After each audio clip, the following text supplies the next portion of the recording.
We might not own it, but this was our home. A home Alison Neighbor and her family can now only dream of returning to since a tree crashed through their roof. I'll just take you to where the worst of it is. That would be the master bedroom, where the tree is literally resting in the side of the wall. It happened January 13th at 177th and Pacific in Gresham. Alison, her fiance, and their 2 kids were all home when they heard the crash and ran. And where do you run when a tree is coming at you? You really don't know. You just run and hope you're not going to die. That was 2 weeks ago. Now they've topped it, but I mean, as y'all saw, it's still in the bedroom. They've been staying in a hotel and an Airbnb, which their renter's insurance is covering. But there are still costs, including lost work, to deal with all of this. Everybody talks about that rainy day fund, but what you think is enough is not enough. There's also water damage now. The couple says that's due to slow service by the contractor that the homeowner hired. The property management company tells KGW they aren't charging the tenants rent while the house is uninhabitable.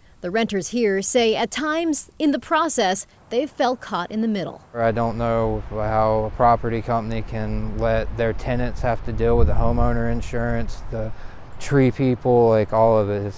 I don't understand any of it. You need to know your rights. Margot Black is a tenants' rights advocate. She says the #1 rule for renters dealing with an uninhabitable home: do not voluntarily terminate their tenancy. Do not take an offer from your landlord to, get out of your lease early or move without penalty. That is your landlord trying to get out of their obligation to provide you safe and habitable housing with essential services. Also, Black says it's critical to communicate with your landlord. Really try to insist to keep things in writing, take pictures, keep receipts. You may, in several cases, be able to withhold rent either to pay for a hotel or to pay for repairs that your landlord's not doing it, but never do that without getting the advice of an attorney. Back in Gresham. And we are literally just trying to keep afloat, keep the kids in their schools, keep them stable. It's not easy dealing with loss, so they focus on what they have. While this is tragic,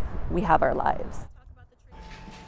Alison's family is looking for a new place to stay in. Their Airbnb rental ends this week. Their biggest concern is keeping their kids within their school's boundaries, but right now they're having a tough time finding any short-term rentals that meet that need. David?